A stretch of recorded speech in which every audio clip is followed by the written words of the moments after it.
Belial, não respeitavam o Senhor, desprezavam a casa do Senhor. Tudo que eles fazem é errado. A pergunta que eu te faço é: qual é o pecado de Samuel dentro da casa de Eli? Nenhum. O que ele cometeu de tudo isso que a gente listou que o Ofni e Finéias fazia? Nada. Por quê? Porque Samuel entende que, a despeito do que aquilo que alguns pregam, a vida que ele vive não me respeita. Que eu não posso ser influenciado pelo aquilo que ele prega e que não condiz com aquilo que ele vive. Samuel diz: entre aquilo que eu vejo eles fazerem e aquilo que eu ouço eles pregarem, prefiro ficar com aquilo que é Bíblia, com aquilo que eles pregam. Porque ninguém que está no adultério prega dizendo: eu sou adúltero.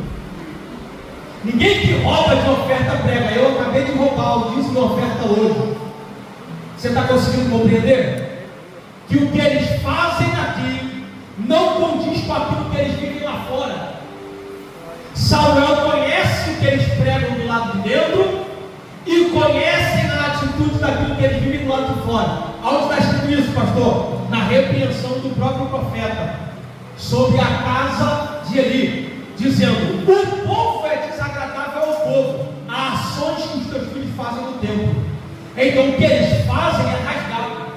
Só que nada do que eles fazem, do que eles pregam do lado de dentro, que não condiz com o que eles fazem do lado de fora, vai mudar a atitude de Samuel do lado de dentro. Por quê? Porque Samuel sabe que entre aquilo que eles pregam que é bom, mas aquilo que eles vivem que é mal, eu prefiro ficar com aquilo que está escrito. Aleluia!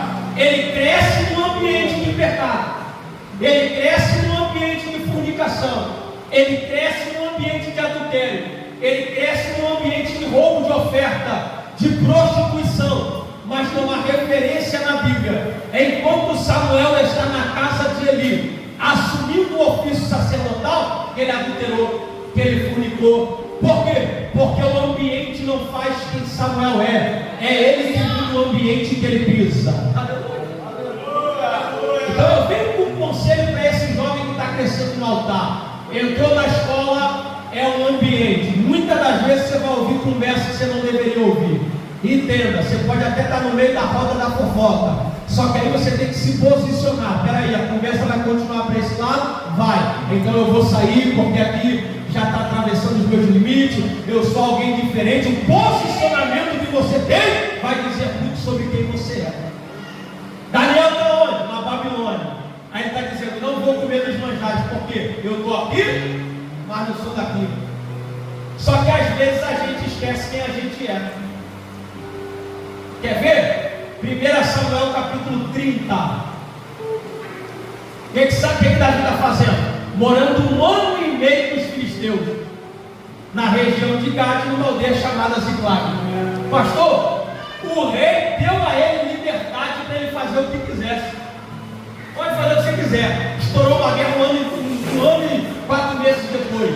O que Davi faz? Sem o rei chamar, 600 homens do seu exército se apresenta ao rei Aquis e diz: vou com o senhor para a guerra contra Israel.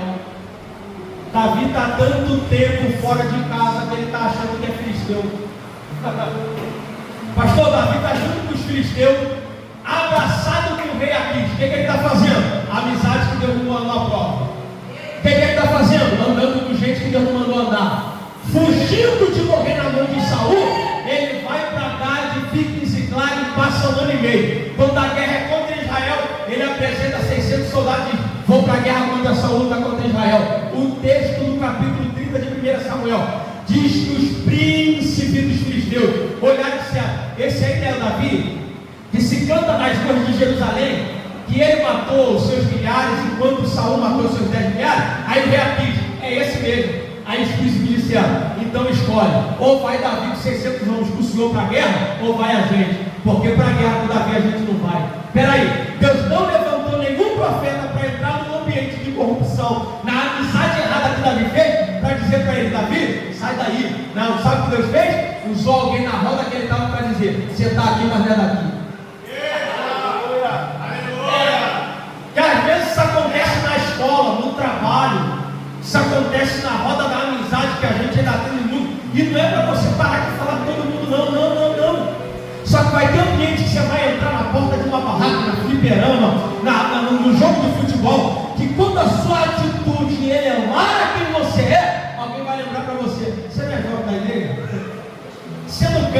grupo jovem, você não canta lá no grupo jovem, você não prega lá na igreja, alguém no ambiente vai te lembrar, você está aqui, mas não é daqui. Meu Deus, aleluia! E eu quero profetizar isso na sua vida, pastor, a maldição vai ser bênção. Mas na hora que você estiver desviando do princípio que você aprendeu no altar, Deus vai usar alguém no ambiente para lembrar quem você é. Porque na hora, pastor, que a corda aperta, alguém caiu endemoniado, não dava nem bom dia para o pastor Luan, mas vou lembrar que ele é pastor de autoridade, bate na porta do pastor, porque para lidar com o demônio aqui a gente não tem autoridade, mas ele tem. Aí vai lembrar quem ele é. Então o que os filhos de Eli fazem? Aqui eles pregam uma coisa, lá fora eles vivem outra. Só que Samuel, ouvindo a mensagem aqui, não reproduziu as ações que eles têm lá fora. Porque o que eles pregam não condiz com aquilo que eles vivem. Samuel dizendo que aquilo que eles mostram lá fora, que eles pregam aqui dentro, prefiro ficar com a palavra, com aquilo que eles pregam. Por quê? Porque quem cresce no altar aprende os princípios do altar.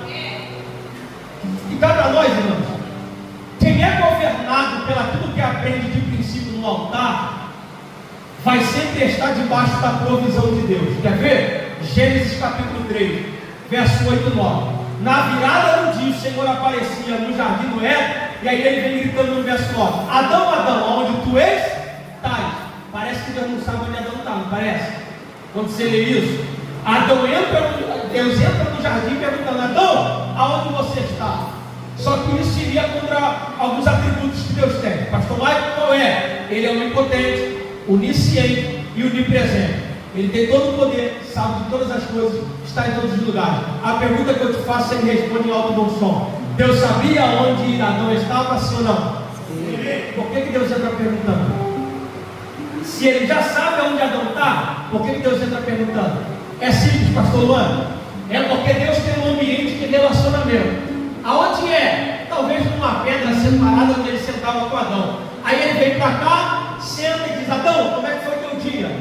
Conta para mim um pouco. Deu nome aos animais e o relacionamento com a varoa, tá bom? Deus tem um momento de relacionamento de intimidade. O período que Adão está vivendo é o período da dispensação da inocência.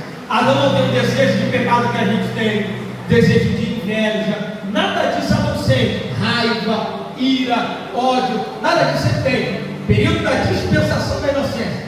Só que um dia, a serpente, conduzida pelo diabo, engana Eva. Eva vai dar o fruto a Adão, Adão vai comer. O que ele está quebrando? Um princípio estabelecido por Deus. Só para lá para cá. O que vem primeiro? A graça ou a lei? A graça ou a lei? A lei? Porque a lei veio de Moisés. E a graça veio na morte e ressurreição de Jesus. Então a gente tem a ideia de que a lei veio antes da graça. Só que a graça é anterior à lei. A graça veio antes da lei. Por quê? Porque a lei é tudo aquilo que o homem planta, ele vai colher. Eu preciso trabalhar para que eu possa colher. E a graça? Favor e merê, eu não faço nada, ele já fez por mim. E aonde é que está a graça antes da lei de Moisés? Jardim do Éden.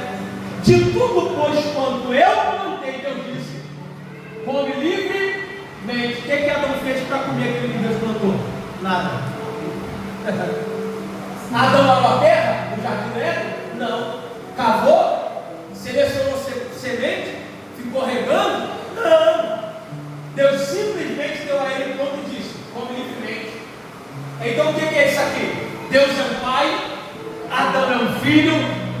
Deus está providenciando o sustento do seu filho. O jardim do Éden é uma casa. Deus é o dono da casa. Adão é um filho que está comendo daquilo que o pai está providenciando. Eu tenho 3 filhos. Nenhum deles acorda de madrugada para ir trabalhar, para botar calo na mão e levar comida para casa. Então eu tenho uma casa, sou o dono da casa, estabeleço autoridades e princípios dentro da casa, e o mínimo que eu quero daqueles que estão debaixo da minha autoridade é que cumpram os princípios que eu estabeleci. Sim ou não? Quem é que nunca ouviu? Se você já ouviu, não sei se é da geração atual, mas da nossa geração era: E quando a gente dava uma de machão dentro de casa, gritava, queria chegar a hora que quisesse, a mãe falava: quer ser dono do seu próprio nariz? Quer chegar a hora que você quer?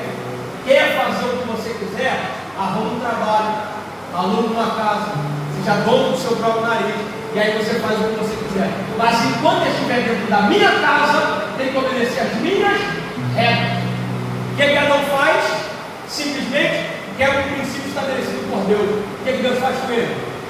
Quer ficar debaixo do princípio estabelecido por mim, vai comer e beber daquilo que eu providencio.